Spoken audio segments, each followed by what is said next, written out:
Hi friends, I'm Amy from Amy Latta Creations. And if you're anything like me, you're finding a lot of your plans are getting canceled. One of those things for me is hand lettering workshops that I was planning on teaching, which is a total bummer because one of my favorite things to do is teach people how to turn their handwriting into art. So I thought, why not create a video so that you can take my beginner hand lettering class virtually? So typically I do this workshop in local venues as well as some national ones like Pinners Conference. One of those actually just got canceled and postponed for later this year. And so in the meantime, I thought we could all letter together while we're separate and in our own homes. So to do this workshop, normally I provide the materials, but I'm hoping that you have something that you can use at home. So one thing that we all need is a pencil. Another thing that I use is the Tombow dual brush pen. These can be ordered online from Amazon. You can also find them on the Michaels website, Joann's, Hobby Lobby. A lot of different craft retailer websites will have these. But this dual brush pen, and you can use a different brand if you like, but the idea is that one end has a bullet tip and the other end has what we call a brush tip. And we're going to talk about why and how you use that a little bit later on in the class. But you're gonna want one of these markers. If you don't have one, you can still do the faux calligraphy part of this workshop, the first part that we're gonna do. You'll just need a bullet tip marker that has just a regular marker tip. So even if you have Crayola, you can borrow your kids' markers, whatever you have on hand, you can still do the first part of this workshop. The other thing that I use is either a Pentel or a Tombow Fudenosuke brush pen. So this is a brush tip just like this one, except it's smaller. So again, if you don't have this, you can find it online, you can order it, or you can make do without. You can still do the first part as we learn how to do the faux calligraphy. And of course, I also highly recommend this book, Hand Lettering for Relaxation, written by me. You can also check out, there's hand lettering for laughter and hand lettering for faith. And I also have a kids book, Express Yourself, a hand lettering workbook for kids. So if you can get your hands on one of these workbooks, it will illustrate and kind of walk you through more skills than what I can put in this video today. So again, this is available on Amazon, Barnes & Noble, booksamillion.com, target.com, Anthropology, Paper Source, lots and lots of places that you can get your hands on one of these books. Don't have to have it though to get yourself started. All you need really is a pencil, a bullet tip marker, and a piece of scrap paper, and we're gonna get started together with faux calligraphy. So the place that I like to start my workshops is with something I call faux calligraphy, which is a fake it till you make it way of getting the look that we want of brush script. Hand lettering encompasses a lot of different fonts and techniques, but what most of us are thinking of is this brush technique that gives us a combination of thin and thick lines within each letter of the alphabet that we write. So there's an actual technique for doing this with a brush pen that we'll talk about a little bit later. But in the meantime, what we're going to do is use the bullet tip marker or whatever pen, marker, or even pencil you have on hand and follow a three-step process to get this look. The first step is that we're going to write our word in script handwriting. The second step is that we're going to put a second line on all of our downstrokes, which I'll explain in a second. And then the third step is to color those spaces in, and that gives us some artificial lines that are thicker than others. So let's take a look at exactly how we do that. We're going to start by writing together the word joy. So on a piece of scrap paper, we're going to take just a regular marker and we're going to write the word J-O-Y. And you'll notice that as I write this, I'm writing it a little larger than I would write, say, my grocery list. And I'm also leaving a little bit more space in between my letters than you would typically leave. Now I'm going to go back and I'm going to ask myself, where was my pen moving on the paper when I wrote this word? Every time we write, our pen is moving in one of three basic directions. It's moving up on the paper, which is an upstroke. It's moving down on the paper, which is a downstroke. or it's moving horizontally. I apparently can't spell and write at the same time. Horizontally across the paper, like when we're crossing a T or crossing an H, we get a horizontal line. The downstrokes are what we want to pay attention to in our hand lettering. So we're going to go back and ask ourselves, where was the pen moving down? Everywhere it was, we're going to draw a second line. So for the word joy, that's going to be the stem of the J. It's going to be the left side of the O and the left side of the loop. Now, if you make your O differently like this, don't worry about it. That's fine. And on the Y, it's going to be on the left as well as on that right side stem. So now we're going to go back and we're going to color in those spaces. And what that's going to do is make some of our lines look thicker than others. And it's going to give us the look of that wonderful brush script that we all love so much. So it's really that simple. What I'd like for you to do is take a minute on your scrap paper to write the word joy and do exactly what I did right here. You're going to find those same downstrokes, you're going to draw your double lines, and then you're going to color in the spaces in between. Once you've done that once, I encourage you to do it several more times because practice makes progress, and you're going to find, I guarantee you, you're going to like your second or third joy better than the first. You can experiment with different sizes. You can try writing it smaller or larger and see what happens. But you want to get in the practice of finding the downstrokes, making that second line, and coloring it in. It's that simple. So there's how it looks a little bit smaller. So take some time to really practice that. If you need to pause the video, do that. Take your time, do it over and over until you feel comfortable with it, and then resume playing. Once you've practiced joy several times, the next thing we're going to do is try to write another word like your name. So for me, I'm going to write Amy. You're going to write your name or your dog's name or your kids, your husband. And what you're going to do is find the downstrokes in those letters. So again, you're going to ask yourself, where was my pen moving downward versus where was it moving up? So we want to leave the upstrokes and the horizontal strokes alone, but we're going to find the downstrokes and we're going to draw our second line and color it in. So this is what my name looks like written in faux calligraphy. And your job is going to be to write yours. You'll notice that when I write in this style, I typically use lowercase letters. You can certainly use the capital alphabet as well. It's just a stylistic choice that I tend to make, but there's no right or wrong. The only thing wrong is if you thicken an upstroke instead of the down. Take a few minutes to practice your name and practice other words as well. One of the hardest things about this when you're just starting out is figuring out where those downstrokes are. Like I mentioned earlier, you can easily just ask yourself, okay, where is my pen moving down? But that can take a lot of time and a lot of thought, and you'll find yourself maybe second guessing yourself. So to help you, there's a reference. This is actually page 16 of my newest book, Hand Lettering for Faith. I have the same resource in my other books as well as on my website as a printable practice page. But you can see here, I've taken each letter of the alphabet and showed you where the double lines go and what they look like when they're colored in.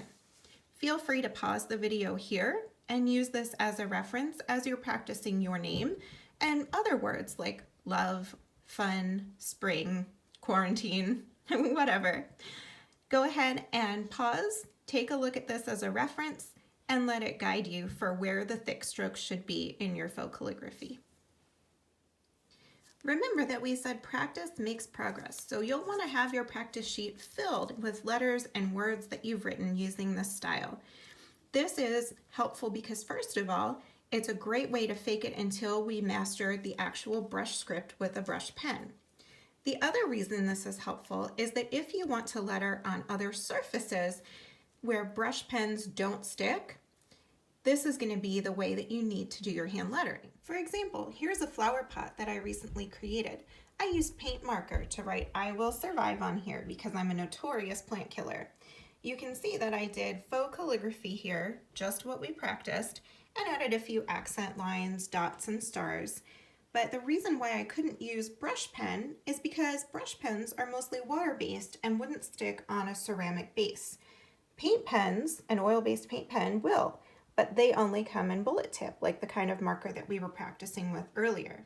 Here's another example, a sign that I created for my craft studio using chalk pen, which once again doesn't come with a brush tip. So to do my faux calligraphy, I used the chalk pen and the technique that we just learned. Believe it or not, you can even use this technique to write on the wall. I used a regular bullet tip paint marker to write the word create in faux calligraphy, filled it in, and then I even added some glitter on top. Now that we've looked at faux calligraphy in detail, we're going to take a look at actual brush script technique using a brush pen. The idea behind a brush pen is that the tip is designed to act like a paintbrush and respond to pressure when you put it onto your paper. The harder that you press, the more you're going to have a thick and firm dark line. When you release that pressure, you're going to get a much lighter, thinner line. Here are some examples from page 82 in my book, Hand Lettering for Relaxation, and this is the drill that I give every beginner when you start learning how to do brush technique. The first thing that you're going to do is make a series of downstrokes. And to make downstrokes, you're simply going to press as hard as you can on your brush pen and bring your pen from top to bottom. Don't be afraid that you're going to damage the pen. This is what it's made to do. You're not going to hurt it. Then you're going to make a series of upstrokes, and I'll demonstrate those in a minute. And that's just moving your pen up away from you, and you're going to release the pressure. So here we're pushing, here we're releasing. And then you're going to alternate those, up, down, to get a feel for alternating between the two kinds of strokes. So what this will look like, if you're using a Tombow dual brush pen, you're going to get lines that are even thicker and darker than what you saw in the book. Your line should look something like this. In contrast, upstrokes should be much thinner. The longer that it's taking you to do this, the more that your hand has a time to shake. I get a lot of folks who ask about their hand being shaky when they're doing this and their lines look more like this. The longer it takes you to make the line, the shakier it'll be. So we want to do it kind of quickly, just getting a feel for down, up, down, up, down, up, and repeating. With just this skill, there are some letters that you can write. For example, we can easily do a capital I. We can also do printed capital E, horizontal strokes. Remember, we're not going to press. T, A, and so on. The next thing that we want to try is to connect these strokes without picking up our pen, which is another skill altogether. So we're going to go down, then we're going to release and press and release. And that's going to give us a curve or a wiggle. There are actual names for these things. There's the underturn and the overturn. And these are important when we start writing in script. So for example, a U is just a series of these. So is a W. So is an N or an M. So we want to practice these squiggles and get comfortable doing them. These drills are great for starting out. The Tombow dual brush pen, like I said, is going to give you these nice thick lines so you can very easily see the difference between your upstrokes and your downstrokes. Now we're going to try with my favorite pen, the Tombow Fudenosuke. This comes in soft tip and hard tip. I prefer soft. Other calligraphers prefer the hard tip. There's no right or wrong answer here, but we're going to do the same thing. This is also a brush tip, just like we were working with before, but you can see the difference in size. There's the Fudenosuke compared to the lines that the dual brush pen was making. Most of the designs in my books were written with the Fudenosuke, and if you're wondering how to spell that, let me write it for you. It's Fudenosuke.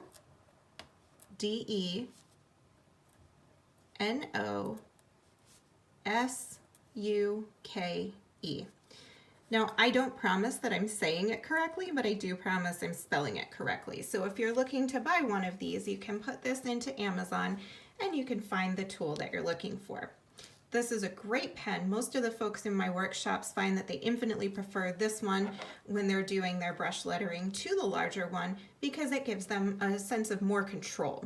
The smaller tip allows you to write smaller letters and to be more controlled with your motions and your pressure. Once you get more comfortable using brush technique, there are other drills that you'll want to do to practice. For example, you'll want to do some loops so that you can write letters like lowercase l, h, b, d, and so on. There are also lots of flourishes and embellishments and other fun things that you can do with your brush pens. I totally recommend getting yourself a really nice workbook like this one, Hand Lettering for Relaxation, one of the others from my series, or there's lots more available on Amazon, but there's infinite practice that you can do to help yourself develop this skill.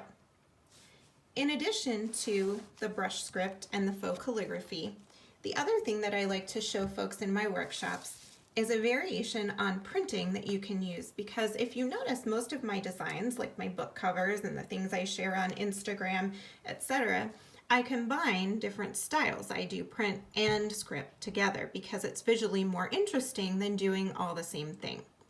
So when we print, if you think back to your elementary school days, there's something like this going on behind all the letters that we write, even when we can't see it. We learned that there is a cap height, there is a baseline, and there is what we call an X height. And what all that means is when we write a capital A, it goes up to the top, it starts and stops at the bottom, and it crosses in the center. So as we're writing our capital letters, we have sort of a guide for how they're supposed to work. But the great thing about being an artist is that we learn rules so that we can break them artistically. And here's what I mean. We can take the same set of guidelines, but we can decide that we're going to move our X height all the way up here. And what that does is it gives us letters that look different than what we're used to. It gives us something more artistic, and it looks purposeful instead of I just wrote this in my capital print handwriting. Does this remind you of anything? Those of you who are pottery fans who maybe collect a particular kind of coffee mug or shop at Home Goods may be familiar with an artist who does her writing in this way. If this name is familiar to you, this is exactly what she does. She raises that X height and it changes the way that her letters look. We can also do the opposite and bring our X height down to the bottom. And this, again, gives us letters that look vastly different than what we're used to. This is a fun way to play around with your lettering that doesn't require really any skill at all. All we're doing is lowering that imaginary line, so we're crossing our letters and making loops and in different places. And it gives our lettering a whimsical feel. I suggest when you're creating a design to use capital print for words that are less important, like the, a, and then use your brush script or your faux calligraphy for the things that you really want to stand out. The words that are most important should be large and in charge and in your brush lettering. The final thing I do in my workshops is teach a few embellishments that you can use to go along with your hand lettering. The first of which is a vine. All I do is I start with an arch, and then I'm going to make shapes that look a lot to me like hearts going down that vine. And by doing so, you create something that looks like it came from nature. And this is a great embellishment for all kinds of things. You can see how I use these on several of my book covers. There's hand lettering for relaxation, here's hand lettering for faith, and you can see that by changing whether or not the leaves are right next to each other, whether they're pointed or rounded, it gives you a totally different look and feel. This is the basis, and then you can use that to create wreaths. You can use it to create any kind of embellishment on the sides, top and bottom that you like. You can see that I even have this going down the pages like a border. This is a really nice thing to do for a gift tag, for inside a monogram at Christmas time, and you can use it to create a wreath around a design that you're creating. Another embellishment that I like to teach is the simple flower that goes with this. And this is the easiest thing to draw. You may be saying, there's no way I can draw a flower, but I promise you can. All it is a series of messy circles with dots in the center. I usually like to put these in groups of 3, but you can do it any way you like. Just a tip, if you've never heard it, when it comes to design, things look best in sets of odd numbers. So 3 is gonna look better than 2 or 4. So all I'm gonna do is add a few leaves, and voila, I have a flower arrangement. You can easily go in, just draw 3 little bumps, and you have the illusion of a small petaled flower in the mix. So I find that nature-themed illustrations go with just about any quote or anything that you want to letter. Another embellishment that I like to show in my beginner workshops is a banner. And this is a little bit more complicated, but it's really not bad. You're gonna draw an arch, and then you're gonna draw another arch underneath. We're gonna connect the sides, then we're gonna draw the tails, then we're gonna connect the tails at the bottom, and you have a banner. You can add some little lines to embellish. You can color in the part that would be the fold. And then you can write inside. Now, contrary to what I'm doing right here, I would recommend that you write your word first and then draw the banner around it, or pencil your word in and go over it with marker, because otherwise you might have a nice banner like this and be trying to write celebrate, and you'll get celebra and run out of room for the TE. Ask me how I know. So I would suggest that you pencil in and then go back and trace over your design if you're doing something on a card, an envelope, or any kind of canvas or paper that you're gonna frame. So these are just a few embellishments that you can use to go along with your designs. I always close my classes by giving an assignment. I hand out a piece of canvas and I ask folks to create their own masterpiece. And this is an example of what I like to do. You can see here I use the brush script as well as the kind of printing that I was telling you about. I did a leafy vine as well as some of the flowers around it. So these are all skills that we learned in this workshop. You can put those together to create a personalized canvas for on your wall. However, don't feel like you have to limit yourself to making a canvas exactly like the sample. You can use any quote, any phrase, any passage of scripture, or anything that motivates you and put that on your canvas instead. If you don't happen to have a canvas on hand, what you can use is Bristol board or hot press watercolor paper. Let's talk for a second about the materials that you would use. When I teach my classes that use canvas, we use paint markers. So that means there's no actual brush script going on because paint markers don't have a brush tip. The markers that we practiced with, the Tombow Fudenosuke and the dual brush pens, are water-based, which means that they're not going to permanently adhere to the canvas. That means that we want to use the paint and use our faux calligraphy technique as well as the other embellishments that we learned. If you're going to use a different paper medium like Bristol board or hot press watercolor paper, you can use any pens that you like and you can use that brush script technique that we learned.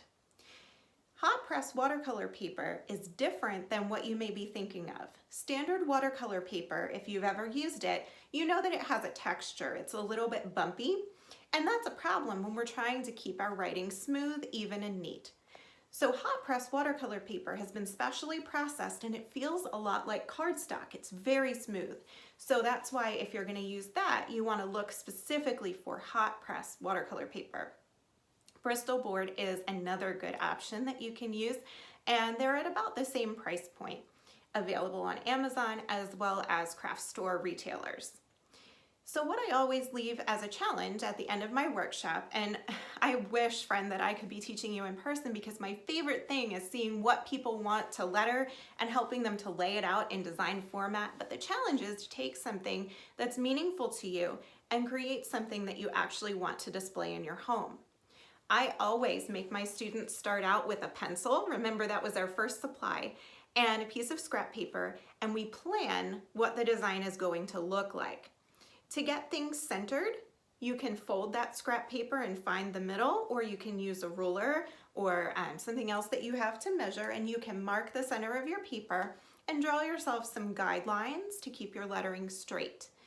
I always recommend doing that sketch to make sure that you like the way that things look when they come together. Then use that pencil again lightly on your canvas or on your Bristol board or hot press watercolor paper to help you get an idea for spacing, positioning, where you want your letters to be. Use a light touch, but we're going to go back and we're going to erase it, and hopefully no one will ever know that you did it. Then you're going to trace back over it and do the actual lettering and coloring and all those good things to finish up your design, and erase the pencil marks when everything is completely dry. So hopefully you have the skills to put something together that you're going to want to display in your home. I like to suggest pulling up Instagram or Pinterest. If you have a quote that you love, search that quote along with the words hand lettered, and chances are someone has already lettered it, and you can look at that for inspiration. As long as you're not selling what you're creating, it is okay to copy what you see online. Most things, like on my website, everything there is a free-for-all. It's there to inspire you and encourage you to create something on your own. So feel free to copy the designs that you see and use them as a starting point for your own designs and artwork. If you do want to sell something, make sure that it's your own original spin on a design. I hope, friends, that this has given you a good introduction to hand lettering. We covered faux calligraphy, which is where we artificially make our downstrokes thicker by drawing a second line and coloring in between the spaces. We looked at brush technique, where we get the same look, but by actually controlling the pressure that we apply to a brush pen. Then we looked at altering our print lettering by raising or lowering the X height to create what I call a caps lock print font.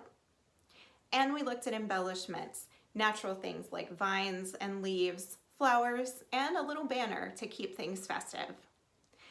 If you need more practice with these skills, or you're looking for more instruction and information, check out amylattacreations.com. When you get to my website, you'll want to go to the project section, and then there's a place where there's hand lettering tutorials as well as hand lettering projects. And there's also free printables and practice pages that you can print as many times as you like, so that you can trace over my letters and practice that way. Also, feel free to check out one or all of my books. And I hope that these provide you some inspiration and a relaxing therapeutic hobby to do in this difficult time.